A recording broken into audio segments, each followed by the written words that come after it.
Welcome, viewers, to our weekly 3-Minute Therapy podcast.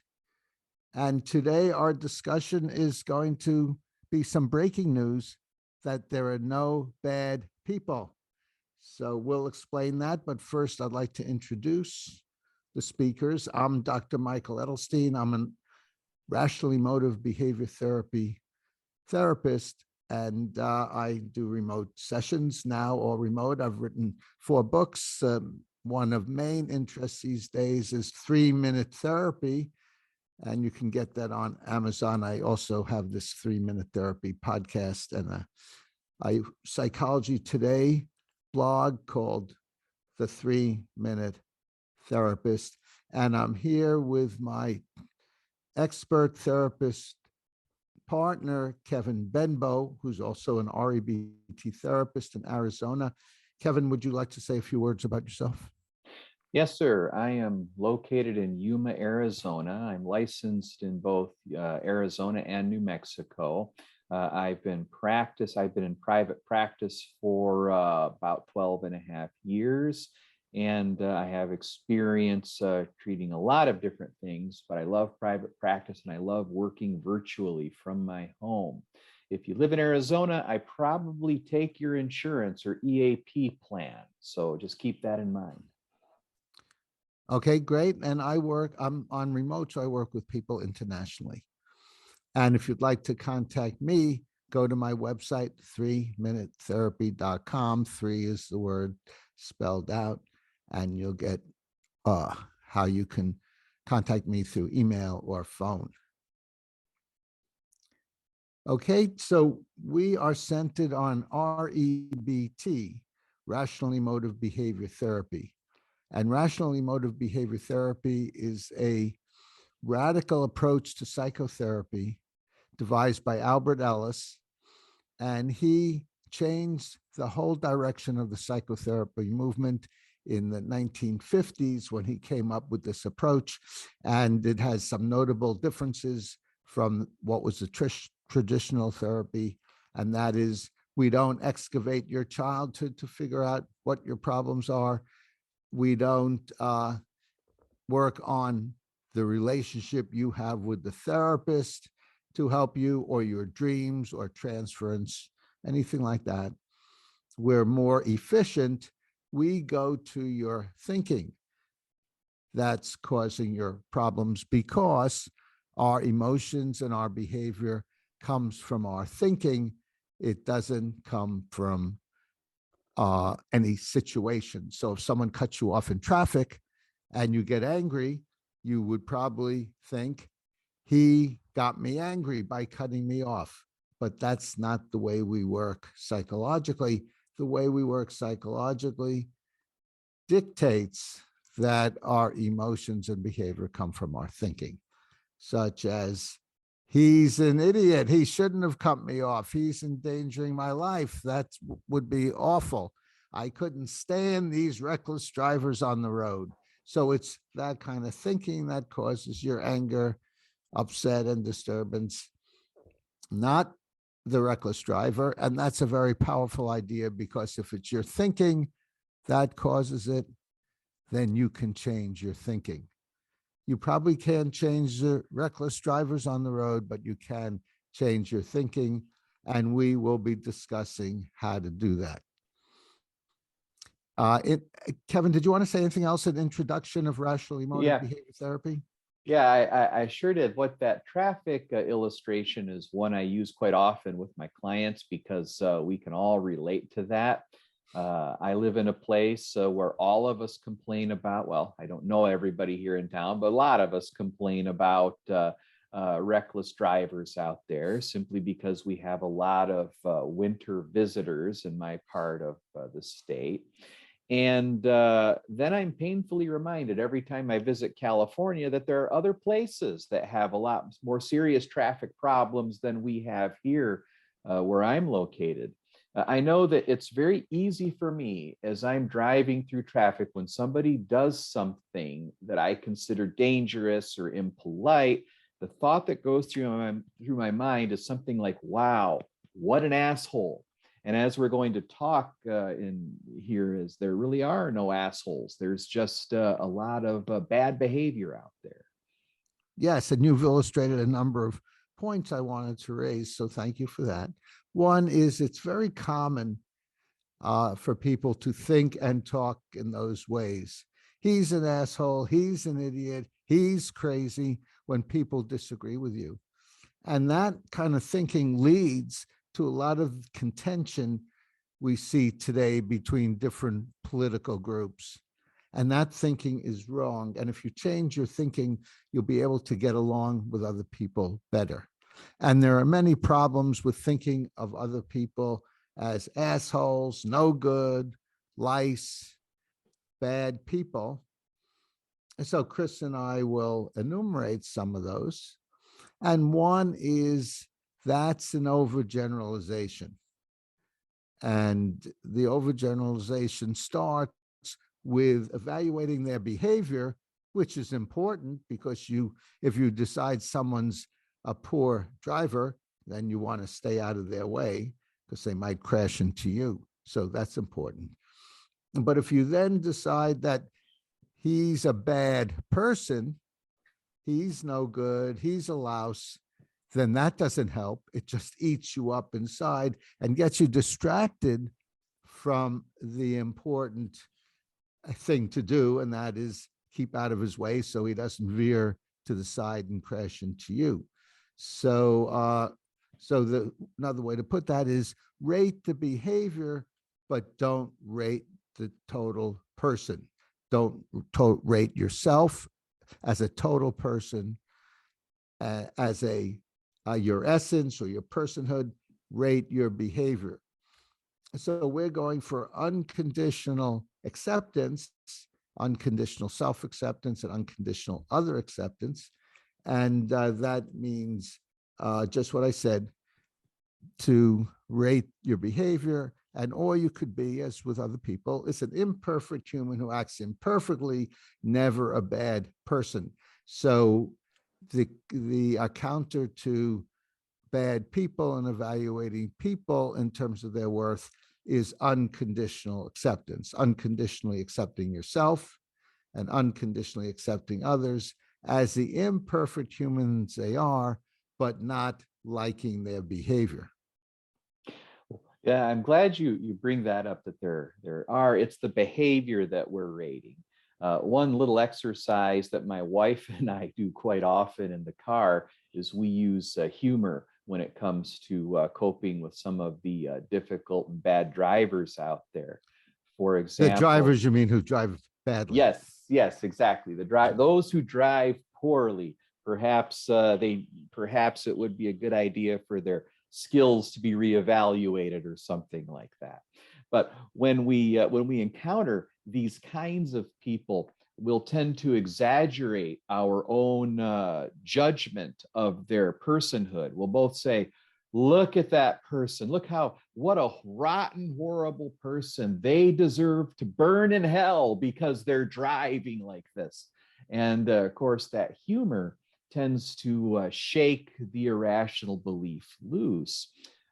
One practical strategy I have when I encounter people that do this sort of thing, I learned when I was a pizza delivery person, is when someone's tailgating you, slow down slowly. That will usually prompt them to get around you and get away from you. Slowing down is a pretty good strategy for that, I find. Yeah, I think that's a great idea. And another strategy is to say to yourself or say out loud to the person you're driving with, that's just a poor driver, not a bad person or a person who's driving poorly. And you could say that probably throughout the day, not only about drivers, but about everyone in your life, including yourself. So one of the things that Kevin and I are getting at is, in order to change your thinking, since this kind of thinking is ingrained in all of us to some extent as a biological predisposition to overgeneralize, one of the things you can do whenever possible, say, looking at different people and say he or she is just an imperfect human who acts poorly. Probably they act poorly in many ways in their life. You can assume that a priori, even though you don't know them, because they're imperfect humans, but they have the perfect right, the human right to act imperfectly, since that's their human nature, as it is with me.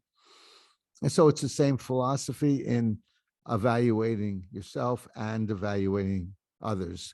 Rate your acts and their acts, but don't rate your total self. Yes, Kevin? It's important for us to keep that in mind when we see somebody behave poorly, whatever it is. We're getting a very small sample of their behavior. So just because somebody might be aggressive with their shopping cart in the store, for example, or maybe because somebody is impatient or loud or upset about something, that's just a small. We're if we don't know them, we're just getting a small window of their totality, and it's simply not fair for me to judge them as a human being based on this one little thing. Because when I'm saying they're a bad person, they're a horrible person, I'm literally saying they have absolutely no worth. How do I know what kind of father they are? How do I know what kind of husband they are? How do I know that that I'm just making a lot of judgments that have no basis in reality. They're all assumptions on my part. So, like you say, we accept them as a human being, might not go to lunch with them, might not invite them over for dinner, but that doesn't mean we consign them to the flames of hell because of their behavior in our minds, of course. Yeah, well said, well said. Mhm. And also consider this: if you're walking down the street and you see other people passing you or walking next to you, you don't see good or bad people empirically. You see people doing things, and you might observe they're doing some good things or they're doing some bad things. For example, one might be helping a little child cross the street. That's probably a good thing. Or another might be picking up something that the person in front of them dropped and handing it to them. That's a good thing. And someone else might be punching someone in the nose, which is probably a bad thing, assuming it was initiation and not an attack. I mean, assuming it was initiation, yes, initiation of force and not uh, self defense. So that's a bad thing. So you see people doing good and bad things, but you don't see good or bad people. You don't see people walking down the street with a halo over their head or a pitchfork and a tail. So those would be good or bad people, but they're fictions. They don't exist. So the bottom line is that there are no bad people. There are no good people. There are just imperfect humans who act imperfectly. So go for self acceptance, other acceptance, and you'll have a lot healthier life. Kevin, did you have any final words? I actually have a question. What about then? There are some people out there with exceptionally bad behavior, and by that I'm talking about Hitler, Pol Pot, Stalin. These people who have murdered millions and millions of people. I find it's kind of difficult for some of my clients to wrap their heads around that even these extreme examples of bad behavior, these are simply human beings. They're neither good nor bad, it's their behavior. Exactly, exactly. Yes, it is difficult with people because the idea of good and bad people tends to be ingrained in them through their biological predispositions and through their environment. But one of the things I try to explain to people is that you can't change your essence. You can't change your being or personhood. If you're a human no matter what you do. So, for example, let's suppose, Kevin, I walked on all fours. Does that make me a dog? No. Let's suppose you put a leash around me and took me for a walk. Does that make me a dog? No. let's suppose you gave me a bowl of dog food and I actually ate it. Does that make me a dog? No. Well, what could I do to become a dog? And the answer is obviously nothing, because I'm always and only a human. I can't change that. So nothing I can do to make me a dog, although I could act dog like. So explain, I use that analogy with clients, and sometimes that makes the case that you're always and only an imperfect human, no matter how poorly you act or no matter how dog like you act, you don't change your essence. So that might be useful. Even these highly destructive, dangerous, murderous type behaviors, it doesn't change it doesn't change the person's essence. One thing I wanted to mention as we wind things up here is that not rating people globally is really for our own benefit. Because when we tend, at least in my case, I know when I tend to rate somebody globally, it creates a lot of destructive emotion for me, particularly anger. And a famous Buddhist monk said a long time ago that being angry is like taking a vacation in hell. And if I can get my hands around, this is just another person who's behaving poorly, I find that my own anger level goes down. So really, it's, for me, call me selfish, but it's all about keeping my own emotions under control, manageable, than it is the other person. Yes, yes. I like that quote. And I have another one from Harry Emerson Fosdick, a author and philosopher in the early 1900s. And he said, hate and anger is like burning down your house to get rid of a rat. So as you're saying, it it redounds on you most most primarily, and you'll be better off if you get rid of your anger and you're condemning other people. So there are a few good reasons to change your thinking. Right. And maybe some viewers will comment and say, but I'm justified in my anger. Well, okay, maybe so, but it's still destructive for us internally. There's all kinds of evidence that prolonged anger causes health problems, causes all kinds of issues. Yeah, and it Makes us not, alienates other people. right, makes us not a whole hell of a lot of fun to be around, does it? Yes, yes, yes. So anger and the idea of bad people, of course, when applied to yourself or applied to others, is has nothing good to speak for it. Okay, so thank you, Kevin, for this enlightening episode from the annals of Albert Ellis and REBT. We'll be here again next week to discuss a scintillating topic.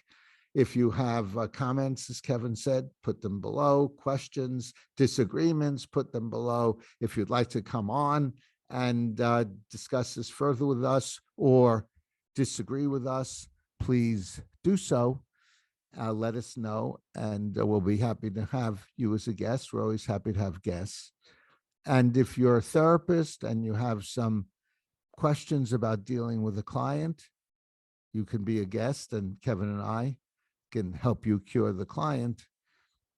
And also, to help support us, donate to Patreon and continue to watch the 3 Minute Therapy podcasts to stay on the rational side of life.